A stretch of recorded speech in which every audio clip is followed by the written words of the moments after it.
Devenir développeur web en 2023, c'est pas forcément évident. Il existe de nombreux tutoriels sur internet, on s'y perd vite, pourtant c'est un métier passionnant. Bonjour à tous et bienvenue dans cette vidéo, je vais vous présenter la roadmap et le parcours que j'ai créé pour devenir développeur web en autodidacte. Moi-même, je suis autodidacte, j'ai appris le code il y a environ 15 ans. À l'époque, il y avait beaucoup moins de ressources sur internet, ce qui rendait peut-être les choses un peu plus simples. Maintenant, on est dans un océan de tutoriels, on va avoir directement des tutos pour faire ceci ou cela, on va avoir l'impression de réussir, mais on va pas apprendre les choses en profondeur. C'est pour ça que j'ai créé ma propre roadmap et que je souhaite, après avoir été mentor chez Open Classroom pendant 2 ans, retransmettre mes compétences, mais de la manière dont il me plaît et que je trouve la plus efficace possible. Je vais vous présenter tout de suite le site que j'ai créé pour apprendre le développement web. Il y a une roadmap qui est accessible publiquement, comme ça vous pouvez apprendre directement en recherchant, si vous le souhaitez, sur YouTube, etc., gratuitement. Sinon, il y a également tous les cours qui sont disponibles en payant. Je vais vous expliquer tout ça au sein de la vidéo. Alors, nous voilà sur le site de la formation qui s'appelle keepdev.io. Je mettrai le lien directement en description et on retrouve une page d'accueil qui va présenter un peu qu'est-ce que c'est que le site. Et en suivant, si vous scrollez tout en bas de la page, vous aurez la fameuse roadmap. Cette roadmap que j'ai préparée pendant plusieurs mois, qui me semble la plus efficace pour devenir rapidement développeur web en 2023. Pourquoi? Parce qu'on part sur un parcours 100% JavaScript au départ. Il y aura également après sur le PHP, mais dans l'ensemble, vous pouvez devenir développeur assez rapidement. Donc du coup, les chapitres se présentent comme ceci. D'abord, il y a l'initiation au développement web. Qu'est-ce qu'il faut savoir pour devenir développeur web? Déjà les salaires, quel métier, etc. Donc tout ça, vous pouvez trouver également sur Internet si vous cherchez bien, mais ça reprend vraiment est-ce que vous êtes prêt à devenir développeur et qu'est-ce que ça implique de devenir développeur. Ensuite, il y a la préparation de son espace de travail. Préparer son espace de travail, ça veut dire installer les outils comme Visual Studio Code pour coder ou encore directement un serveur Apache avec membre ou ce genre de choses. Je ne sais plus si je l'ai mis à cette étape de la formation, mais en tout cas, voilà, tous les outils qui vont vous servir à coder. En suivant, il va y avoir réussir à devenir dev. Ça, c'est une formation un peu plus humaine qui va vous expliquer un peu ce que vous pouvez rencontrer, les difficultés que vous pouvez avoir sur votre parcours, comme le syndrome de l'imposteur, apprendre à faire des pauses lors de l'apprentissage pour que le cerveau assimile mieux. Tout ça, c'est plein de petits conseils que je donne pour mieux apprendre efficacement et surtout ne pas abandonner en cours de route parce que ça reste quelque chose d'assez compliqué d'apprendre le développement web, au départ en tout cas, même si le métier en soi n'est pas ultra compliqué. En suivant, du coup, on va voir les bases. Alors, les bases en 2023, d'abord, toujours le HTML, CSS, la structuration d'un site web. Le HTML permet tout simplement ce que vous voyez là à l'écran, il y a du HTML et du CSS. Le HTML, c'est un élément, on va dire, de balisage qui va être designé pour ressembler à ça et que vous puissiez directement le voir comme vous le percevez actuellement. Et ça, c'est le CSS qui fait ça. Donc, HTML, CSS. Ensuite, on a le SCSS. Le SCSS, c'est un préprocesseur de CSS. Voyez ça comme une extension de CSS qui va permettre de coder plus vite et d'accéder à des variables ou à des boucles en plus, histoire d'avoir du CSS un peu plus simple à coder et plus rapide surtout. En suivant, il va se servir de l'IA, parce qu'en 2023, l'intelligence artificielle est en train d'exploser, et il est important d'apprendre avec l'intelligence artificielle, ou au moins de s'en servir pour débugger, etc., pour gagner du temps aussi bien dans le débugage, dans le codage, ou même dans l'apprentissage. Donc c'est un petit cours rapide, une petite formation rapide de 6 chapitres, qui va dire un peu comment faire ses prompts, quel outil utiliser, quelle extension, etc. Une fois qu'on a vu tout ça, on a les bases du développement web. Jusque-là, c'est assez facile. Et on rentre un peu plus dans le compliqué maintenant avec le JavaScript, qui est le premier langage de programmation. Le JavaScript, c'est un langage qui est le plus utilisé à l'heure actuelle. C'est pour ça que c'est intéressant. Et on peut tout faire avec du JavaScript. On peut faire aussi bien une application mobile qu'un site web ou même un logiciel de bureau. C'est pour ça que devenir développeur full stack en JavaScript en 2023 est une bonne solution. Même s'il existe d'autres langages de programmation, c'est vraiment si vous souhaitez apprendre via cette méthode-là, le JavaScript peut être excellent. Donc du coup, il y a 24 chapitres qui vont détailler tout simplement le JavaScript de A à Z. D'abord les variables, les boucles, les fonctions, qu'est-ce qu'un langage de programmation, etc. Pour après arriver à faire une petite page à dynamiser. Donc là, c'est le JavaScript qu'on appelle côté client. Donc c'est ce que vous allez voir aussi visuellement. Notamment, par exemple, quand vous ouvrez un menu ou quoi, il y a du JavaScript qui s'exécute pour que ce soit dynamique. En suivant Git et GitHub, une fois qu'on a vu JavaScript, il est important de voir cette étape-là parce que Git et GitHub, notamment Git, c'est ce qui va faire le versionning de projet. C'est plus de la gestion de projet, faire en sorte que votre code soit maintenable, que vous puissiez revenir en arrière, que ça sauvegarde bien ou même que vous puissiez travailler en équipe. C'est très important. C'est pas un chapitre qui est très long, mais c'est très important de connaître Git et GitHub. En suivant, il y a les bases du bash. Les bases du bash, c'est tout simplement le terminal. Le terminal, c'est ce que vous avez sur votre ordi quand vous voyez ou dans les films, quand vous voyez des hackers taper à l'écran. C'est ça le terminal. Et en tant que développeur web, on s'en sert pas énormément, mais on s'en sert quand même pour naviguer dans les dossiers, déployer sur un serveur. Et vous verrez dans la suite de la formation, si vous l'apprenez, j'utilise souvent le terminal et beaucoup de développeurs utilisent le terminal. Et c'est bien d'avoir les petites bases, notamment quelques petites lignes de commande, se connecter à un serveur ou ce genre de choses. En suivant, il y a le JavaScript avancé, qui est plus ou moins facultatif. Il y a quand même 7 ou 8 chapitres que vous devez faire avant de passer à la suite. Le JavaScript avancé, ça va être plus des notions du coup avancées, comme par hasard l'installation de modules ou encore utiliser de l'asynchrone avancé. Ça vous parle peut-être pas, mais c'est important de voir des notions un peu plus avancées en JavaScript. C'est pour ça que je l'ai découpé, parce qu'il ne faut pas trop en mettre dans le cerveau dès le départ. D'abord le JavaScript, après quelques notions un peu plus avancées, quelques projets de pratique à faire, et puis on est pas mal. Ensuite, on va avoir le React. Le React qui est la première librairie front-end. Il faut savoir que pour faire un site en front-end, ce que je dis front-end, c'est ce que vous voyez toujours à l'écran. React va être la librairie la plus utilisée, celle aussi où il y a le plus d'offres d'emploi actuellement. Elle a été développée par React en 2011, si je ne dis pas de bêtises, et elle est encore à l'heure actuelle la plus utilisée. Il en existe d'autres pour faire du front-end, comme Vue.js, etc., que je proposerai au fur et à mesure de la formation également. Mais React est un indispensable, et du coup, il y a 37 chapitres pour apprendre à utiliser React. Et en suivant, il va y avoir Next.js. Next.js qui est tout simplement un framework de React. Donc un framework, c'est une boîte à outils qui va permettre de coder plus vite et d'ajouter des fonctionnalités. React et Next est basé sur React, donc vous codez toujours en React, mais en ajoutant des outils supplémentaires. C'est pour ça que c'est intéressant. Par exemple, Next améliore les performances d'un site web via des outils ou encore le référencement naturel quand vous recherchez sur Google, ce que l'on appelle le référencement SEO. En suivant, il y a des formations qui ne sont pas encore disponibles parce qu'elles sont en cours de tournage, mais déjà avec tout ça, il y a plusieurs mois d'apprentissage et du coup, vous êtes capable d'être développeur front-end. Et en suivant, on va partir sur le mobile avec React Native qui permet de faire des applications mobiles mais en gardant le langage React. Donc encore une fois, la structure de React. Donc encore une fois, vous n'avez pas besoin d'apprendre beaucoup de choses de plus pour passer d'un site web à une application mobile en React Native. Donc elle est en cours de tournage.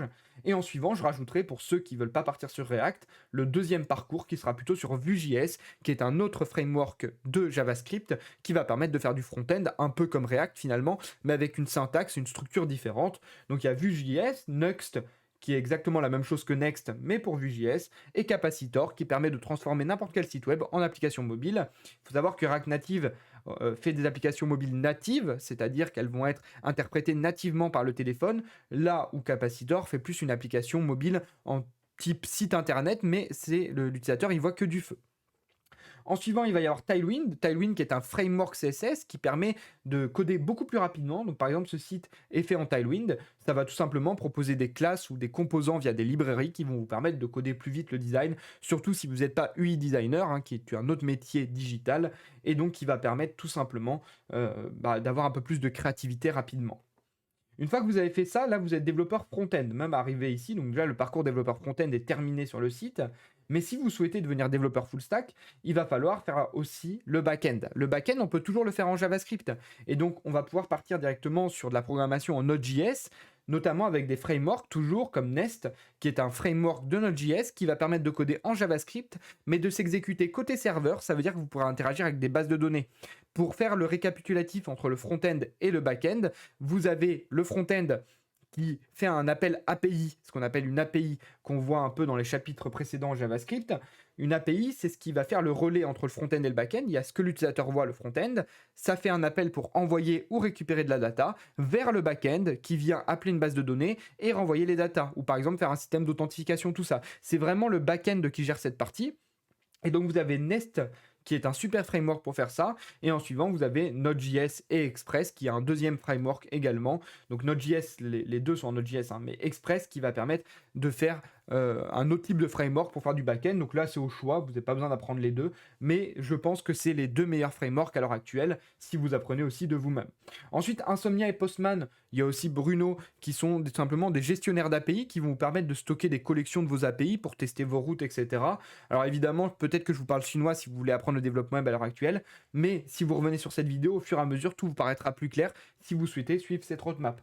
En suivant, vous n'êtes pas obligé de partir sur du JavaScript sur le back-end. Donc ça, c'est le premier parcours. Mais il y a également le parcours PHP. Si vous souhaitez faire le back-end en PHP, c'est possible. Il vous suffit d'apprendre le langage PHP. Il y aura une formation là-dessus aussi qui sortira dans quelques mois. et Laravel qui est encore une fois un framework de PHP qui va permettre notamment de faire des API, d'avoir un dashboard pour l'administration, etc. Donc PHP qui est un autre langage pour le back-end, il en existe d'autres, hein. Python peut faire du back-end, Java si ça vous parle, C Sharp, il y a pas mal de langages où on peut faire directement du back-end, mais je pense que quand on veut devenir développeur web, c'est beaucoup plus simple de rester sur des technos 100% web comme JavaScript ou PHP. Et en suivant, évidemment, une fois que vous avez appris tout ça, bah, c'est important de déployer son site. Donc on va pouvoir déployer son site directement déjà avec Docker, Docker qui n'est pas un serveur, mais Docker qui va permettre tout simplement de venir impacter une version de votre application. C'est très important d'avoir une version qui puisse s'installer facilement sur tous les PC. Donc c'est un peu complexe à expliquer comme ça, mais c'est bien à apprendre. Et en suivant, vous allez avoir Plesk, Plesk qui est un serveur que moi j'utilise. Il y a plein d'autres méthodes de faire qu'on peut faire, mais Plesk va permettre d'avoir un serveur avec une interface graphique qui va vous permettre de déployer plus facilement votre site, et il y aura un tuto sur comment, une formation sur comment se servir de Plesk qui va sortir dans quelques semaines. Et en suivant, ça, c'est les autres formations que je suis en train de tourner. C'est les premières qui vont sortir là à la suite de cette vidéo. Il y a Devenir freelance que j'ai déjà sorti, qui permet de voir tout comment faire pour devenir freelance, la création de l'auto-entreprise, la mutuelle, la RC Pro, comment trouver un client, etc. Il y a 14 chapitres avec des conseils. Moi, ça va faire 8 ans que je suis freelance. Et donc, je pense que ça peut être intéressant de retransmettre ces compétences parce que moi, j'ai passé énormément de temps à chercher sur Internet comment devenir freelance et les meilleures pratiques. Donc, je vous mets tout ça à disposition. Et enfin, il y aura trouver un emploi, comment trouver un emploi, comment se préparer aux entretiens techniques, aux tests, hein, ce qu'on appelle des tests de candidature. Mais vous testez directement au niveau de la pratique, donc avec des petits exercices comme ça, etc. Et après, il y aura une formation sur les outils et VS Code. Ça, c'est une formation qui va s'améliorer au fur et à mesure, qui va proposer les meilleurs outils et les meilleures extensions pour VS Code pour améliorer son espace de travail, tout simplement, quand on est développeur web. Donc voilà la roadmap ultime, selon moi, pour devenir développeur. Si je résume, il y a ces chapitres-là qui sont indispensables, ceux-là aussi. Et puis après, on va avoir soit on part directement sur le front-end, soit sur le back-end, soit on est les deux, on est full stack. Si on apprend ces deux-là, on est déjà front-end, donc le parcours front-end est bien 100% terminé. Et si on part sur le back-end, on apprend un des deux frameworks, Insomnia, on est bon. Ou alors on apprend complètement un autre langage de programmation qui est PHP si on le souhaite. PHP qui va permettre également plus tard de faire du WordPress. Je ne ferai pas de formation sur WordPress parce qu'il en existe des milliers et je ne pense pas que ce soit très utile. Et après, comment déployer son site. Donc la formation, elle est vraiment travaillée. Il faut savoir que là, c'est le gros de la formation, mais si on se connecte, on va avoir vraiment détail, chapitre par chapitre. Donc là, je viens directement ici me connecter à la formation. Donc on a un dashboard comme ceci avec tout simplement un peu de gamification. Vous allez pouvoir voir le nombre de quiz, votre score global au quiz. Vous allez pouvoir voir de l'expérience avec des niveaux à chaque fois que vous validez un chapitre ou des quiz. Et vous allez pouvoir voir ce que vous avez fait en progression par rapport aux dates, voir un peu votre évolution tout simplement sous forme de calendrier. Et là, les formations en cours avec les chapitres et les formations terminées un peu plus bas. Vous allez accéder directement au sein des formations, à la même roadmap, sauf que là, vous pouvez cliquer dessus dès que vous avez un plan payant et vous allez pouvoir par exemple accéder au HTML, CSS. Le HTML, CSS qui est composé, vous voyez, par chapitres. Donc là, on voit que je les ai validés. Et ces chapitres vont directement être composés de vidéos, de textes, mais également d'exemples de code, d'exercices pratiques et de sections à retenir pour retenir l'essentiel de la vidéo. Et à chaque fois que vous validez un chapitre, ça vous fait un peu d'expérience, etc. Donc ça améliore votre dashboard. C'est toujours sympa de voir un peu où on en est. Il y a pas mal de cas pratiques. Il y a également des petits jeux que j'ai trouvés sur Internet qui sont vraiment bien pour apprendre. Il y a un peu de tout. Vous pouvez également demander à l'intelligence artificielle qui détecte automatiquement sur quel chapitre vous êtes et qui va vous permettre de répondre à votre question via l'API de ChatGPT, OpenAI. Et donc, c'est plutôt cool. Donc, vous avez tout ça au sein de la formation. Donc, l'AI, les vidéos, le texte, des exemples de code, etc.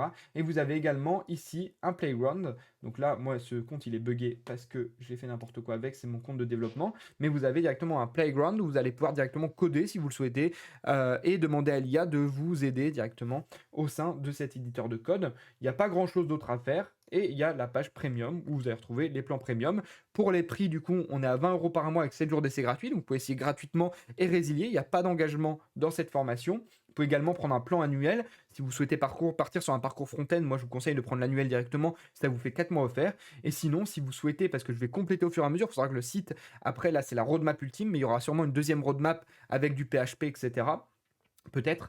Et donc, du coup, vous pouvez prendre le plan à vie parce qu'il y aura des formations qui vont sortir pendant des années. Et donc, ça peut être intéressant financièrement. Donc, voilà. Et sinon, ce que je voulais dire aussi, c'est que vous pouvez les acheter séparément. Donc là, vous voyez pas parce que je suis premium, mais vous avez le prix sur chaque formation. Donc si voulez prendre que le JavaScript par exemple, vous cliquez dessus, ça va vous ouvrir une page pour prendre uniquement cette formation-là. Donc c'est soit à la carte, soit par abonnement mensuel, annuel ou à vie. Vous choisissez la méthode de paiement qui vous paraît le mieux, ou sinon vous vous servez juste de la roadmap pour apprendre et rechercher directement sur d'autres sites internet qui proposent du contenu gratuit. C'est vous qui voyez, c'est juste pour vous présenter, mais en tout cas vous avez la roadmap, vous avez les cours, les tutos, l'IA, vous avez pas mal de choses, et je suis très content de vous avoir présenté ça.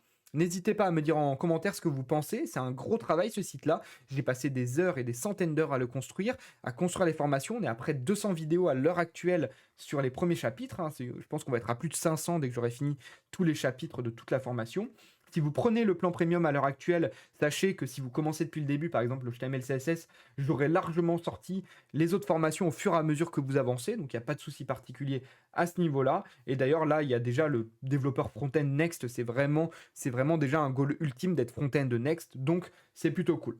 Merci d'avoir suivi cette vidéo. Je vous dis à bientôt pour une prochaine vidéo. C'était Keep Dev. Ciao.